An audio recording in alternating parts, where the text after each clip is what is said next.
अमेरिकी राष्ट्रपति Joe Biden ने जेलेंस्की से बात की है। 2 दिन पहले प्रधानमंत्री मोदी ने बातचीत की थी। बाइडेन ने कहा कि यूक्रेनी क्षेत्र पर रूस के अधिकार को मान्यता अमेरिका नहीं देगा। बातचीत में बाइडेन ने ऐलान किया यूक्रेन को $625 मिलियन की सैन्य मदद भी अमेरिका देगा।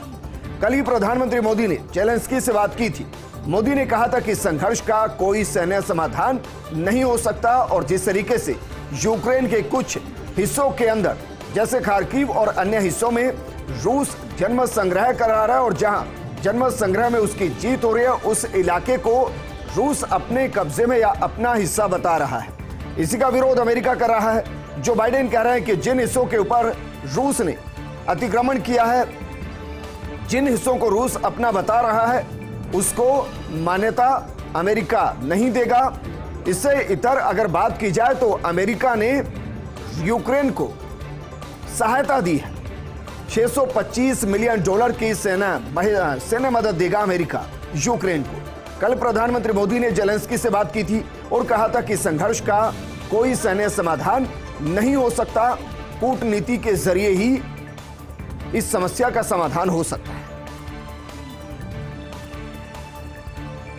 कांग्रेस अध्यक्ष चुनाव में युवा बनाम बुजुर्ग का माहौल बनाया जा रहा है। मल्लिकार्जुन खड़गे को मिल रहा बुजुर्ग नेताओं का समर्थन, वहीं शशि थरूर को युवाओं का समर्थन मिलने की उम्मीद है। कम से कम केरल में तो दिख रहा है यही माहौल और केरल के अंदर शशि थरूर को काफी ज्यादा सपोर्ट मिलता है।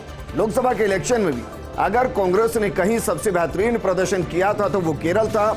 लेकिन सवाल इन सबके बीच में है कि कांग्रेस में राष्ट्रीय अध्यक्ष की दौड़ में मल्लिकार्जुन खड़गे काफी आगे, क्योंकि सभी का लगभग समर्थन उनके साथ, और जिस G23 से शशि थरूर आते हैं उस G23 के नेताओं ने भी मल्लिकार्जुन खड़गे का समर्थन किया। कई उनमें से उनके प्रस्तावक बने तो कई जब मल्लिकार्जुन खड़गे नामांकन करने पहुंचे थे वो नेता दिखाई दे रहे थे। कांग्रेस केंद्रीय चुनाव प्राधिकरण के दिशा निर्देशों के बाद विवाद, पार्टी पदाधिकारियों को किसी का प्रचार नहीं करने की सलाह दी गई। इसके बावजूद कुछ राज्यों के प्रदेश अध्यक्ष कर रहे खड़गे का प्रचार। केरल, तेलंगाना के प्रदेश अध्यक्षों ने प्रतिनिधियों को निर्देश दिए। इस पर खड़गे के प्रतिद्वंदी शशि थरूर ने ऐतराज जताया है। दिशा निर्देशों का उल्लंघन कर रहे केरल और तेलंगाना के प्रदेश अध्यक्ष, दरअसल इस चुनाव में यह कहा जा रहा है कि खुलकर कोई किसी का समर्थन नहीं करेगा, संगठन किसी का समर्थन नहीं कर रहा है और इसलिए राहुल गांधी, सोनिया गांधी और प्रियंका गांधी अंदर से चाहे कुछ हो, बाहरी तौर पर सभी तटस्थ हैं और कह रहे हैं कि यह चुनाव निष्पक्ष तरीके से, लोकतांत्रिक तरीके से लड़ा जाए।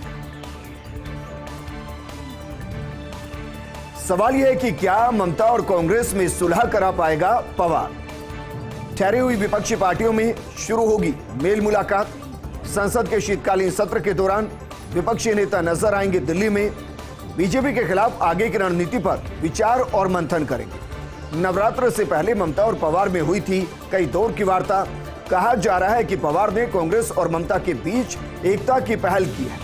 हालांकि अभी ना तो कांग्रेस तैयार है और ना ही ममता की पार्टी ने कोई पहल की है। असल में अभी दोनों पार्टियों के नेता फायदे और नुकसान का आकलन कर रहे हैं। पिछले लोकसभा चुनाव में कांग्रेस टीएमसी के आमने सामने की टक्कर से बीजेपी को लाभ मिला था और इसलिए ही कांग्रेस टीएमसी सभी पहलुओं पर विचार कर अपने अपने पत्ते खोलेगी। वहीं आगामी विधानसभा लोकसभा चुनाव पर बीजेपी का फोकस है। पार्टी नेतृत्व नड्डा टीम में विस्तार की बना रहा योजना। चुनावी तैयारियों के लिए बीजेपी पदाधिकारियों की संख्या बढ़ेगी।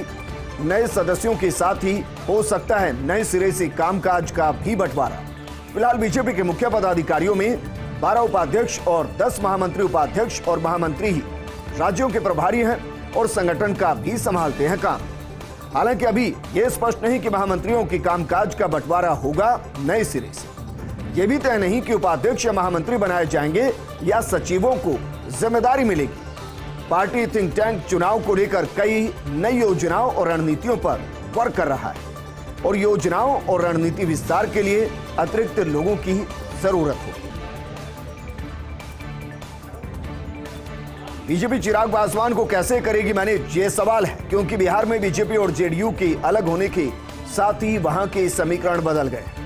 बीजेपी सहयोगी दलों को साथ लेने के लिए संपर्क साध रही है। पार्टी नेतृत्व बिहार प्रभारी विनोद तावड़े की रिपोर्ट पर फैसला करेगा। रिपोर्ट के आधार पर ही पार्टी संगठन में फेरबदल कर सकती है। बहरहाल बीजेपी सबसे पहले एलजेपी के दोनों गुटों में कराना चाहती है सुलह। मसलन पशुपति पारस और चिराग पासवान गुट को साथ लाने का पूरा प्रयास करें।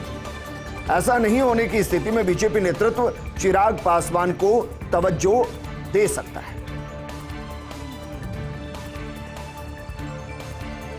शिवसेना के लिए चुनाव आयोग लाएगा नया फॉर्मूला। जानकार सूत्रों ने संकेत दिए हैं उद्धव और शिंदे गुट को अस्थायी रूप से मिलेगा नया नाम और चिन्ह। असली शिवसेना किसकी, आयोग जल्दबाजी में इस पर फैसला नहीं करना चाहता।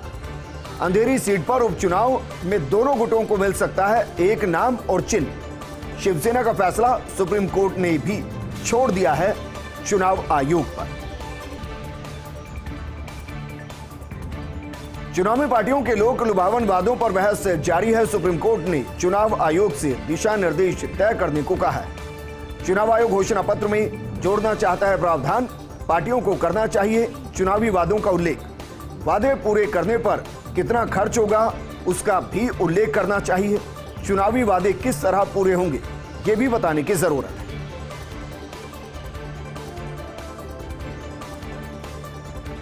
अब उपचुनाव का घमासान दिखाई देगा। 6 राज्यों की 7 विधानसभा सीटों पर उपचुनाव है। 4 सीटों के नतीजे नहीं रखते कोई खास राजनीतिक मायने। 3 सीटें ऐसी जिसके नतीजों पर टिकी कई पार्टियों की किस्मत। मसलन यूपी की गोरखनाथ, बिहार की मोकामा गोपालगंज, ओडिशा की धामनगर सीट पर रूटीन चुनाव है। लेकिन हरियाणा की आदमपुर, तेलंगाना की मुनुगोड़ा, महाराष्ट्र की अंधेरी सीट पर सभी की नजरें टिकी है। तीनों सीटों का चुनाव अलग अलग कारणों से बेहद दिलचस्प होगा। अगर पहले बात करें मुनुगोड़ा और आदमपुर, दोनों सीट पहले कांग्रेस के हाथ में थी, अब यहां के समीकरण बदल गए हैं। ऐसे में महाराष्ट्र की अंधेरी सीट पर शिवसेना के ही दोनों गुटों में अस्तित्व का मुकाबला होगा। अंधेरी सीट के नतीजे उद्धव शिंदे गुट के भविष्य का भी कुछ हद तक फैसला कर देंगे। सवाल यह कि आखिर क्या पक रहा केरल की सियासत में। केरल सीएम विजयन बीजेपी के प्रति सॉफ्ट हो गए हैं। विजयन की इस नरमी से हर कोई हैरान रह गया। जबकि संघ और बीजेपी केरल में जमाना चाहते अपने कदम। विजय ने पहले पीएम मोदी के साथ की सौहार्दपूर्ण मीटिंग, उसके बाद नावदौड़ में गृह मंत्री अमित शाह को निमंत्रण दिया। अब विजयन की इस नरमी के निकाले जा रहे कई मायने। बात करते हैं संघ प्रमुख मोहन भागवत के संबोधन की, जिसमें उन्होंने कहा कि दुनिया भर में भारत की विश्वसनीयता बढ़ी है। विश्व में आज भारत की बात सुनी जा रही है। सुरक्षा के मामले में देश स्वावलंबी बन रहा है। आत्मनिर्भर भारत की आहट आने लगी है। कोरोना के बाद देश की अर्थव्यवस्था तेजी से सुधरी है। खेल जगत में देश के प्रदर्शन से सीना चौड़ा हुआ। श्रीलंका संकट में भारत की भूमिका बढ़ी। रूस और यूक्रेन युद्ध में भारत के रुख की प्रशंसा भी मोहन भागवत ने की। गवर्नरी जाने के बाद और मुखर हो गई सत्यपाल मलिक। वो कहते हैं मैं तो फकीर हूं, 5 कुर्दे पाजामे में ही लौट आया। मलिक ने कहा मैं तो पहले से ही इस्तीफा लेकर घूम रहा था। मैं अब आजाद हूं, कुछ भी कर सकता हूं और जेल तक जा सकता हूं। बुलंदशहर के सेगली गांव में किसान महासम्मेलन में पहुंचे थे मलिक। सत्यपाल मलिक ने सीधे केंद्र सरकार पर हमला बोलते हुए कहा वो मुझ पर हमला करेंगे, सजा देने का प्रयास करेंगे, लेकिन कुछ बिगाड़ नहीं पाए। मलिक ने अपने बयानों की सीबीआई जांच को लेकर भी बात कही और कहा कि मेरा या मेरी 100 जांच करा लीजिए, लेकिन अपनी एक भी करा दे तो सच सामने आ जाएगा। जजों की नियुक्ति को लेकर सुप्रीम कोर्ट कॉलेजियम में मतभेद। सुप्रीम कोर्ट कॉलेजियम में 4 जजों की नियुक्ति का प्रस्ताव। कॉलेजियम के 5 में से 2 सदस्य चयन प्रक्रिया से सहमत नहीं। सीजेआई यूयू ललित ने सदस्यों से पुनर्विचार का अनुरोध किया। करीब 2 महीने भी नहीं बचा है सीजेआई यूयू ललित का कार्यकाल। सागर किनारे माधुरी दीक्षित का 48 करोड़ रुपए का घर। माधुरी दीक्षित ने 48 करोड़ में खरीदा लग्जरी अपार्टमेंट। वर्ली में समुद्र किनारे डॉक्टर ई मोजेस रोड पर लग्जरी अपार्टमेंट खरीदा है। अब एक्सेल लोअर परेल इलाके में आलीशान बिल्डिंग की 53वीं मंजिल पर यह अपार्टमेंट है। माधुरी ने 90,000 रुपए प्रति वर्ग फीट कीमत में यह घर खरीदा है।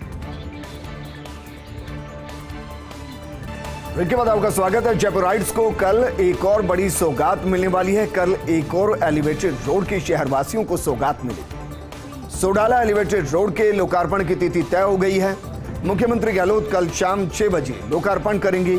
साथ ही विभिन्न प्रोजेक्ट्स का शिलान्यास भी मुख्यमंत्री अशोक गहलोत करेंगे। पहले सोडाला एलिवेटेड रोड का मौके पर लोकार्पण करेंगे। इसके बाद आकर्षक सतरंगी लाइटिंग की विजिट करेंगे। इसको सतरंगी ना कहें, आप इसको तिरंगे की लाइट कहें, क्योंकि जब इस रास्ते से गुजरते हैं ना, वाकई में गर्व महसूस होता है जिस तरीके से बनाया गया है। हालांकि इसके बाद कर भवन परिसर में आयोजित होगा कार्यक्रम। कर भवन परिसर में कई प्रोजेक्ट्स का मुख्यमंत्री अशोक गहलोत शिलान्यास करेंगे। कर भवन में मुख्यमंत्री गहलोत कार्यक्रम को संबोधित भी करेंगे। मौजूदा राजनीतिक हालात में एक अहम सवाल है, आखिर कौन होगा राजस्थान का नया डीजीपी। दरअसल मौजूदा डीजीपी एमएल लाठर 27 दिन बाद रिटायर हो रहे हैं, यानी कि 2 नवंबर को। अब सवाल यह है कि 2 नवंबर तक मुख्यमंत्री को इस बारे में फैसला करना है। लेकिन बात करें सियासी गपशप की। राजीव अरोड़ा के सामने वोट संकट है।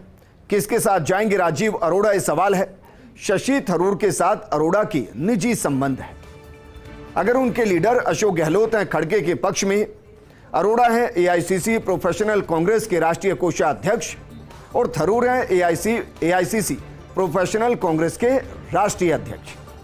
राजस्थान प्रदेश कांग्रेस कमेटी के सदस्य भी हैं राजीव अरोड़ा। बतौर पीसीसी डेलीगेट कांग्रेस राष्ट्रीय अध्यक्ष चुनाव में वो वोटिंग करेंगे। अब राजीव अरोड़ा के सामने जो यक्ष प्रश्न है वो दरअसल ये कि थरूर के साथ रहेंगे या अपने नेता गहलोत का कहा मानेंगे।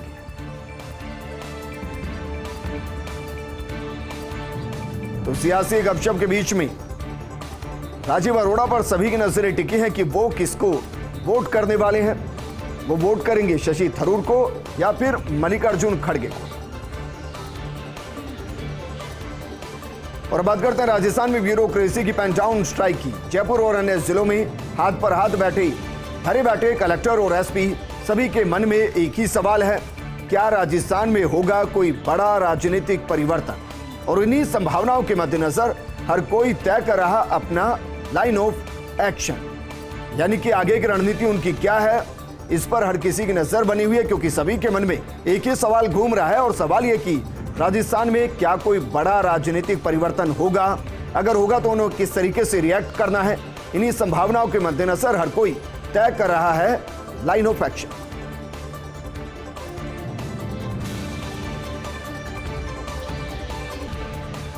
इस बुलेटिन में फिलहाल इतना ही, लेकिन आप बने रहिए फर्स्ट इंडिया न्यूज के साथ, क्योंकि खबरों का सिलसिला लगातार जारी है। नमस्कार।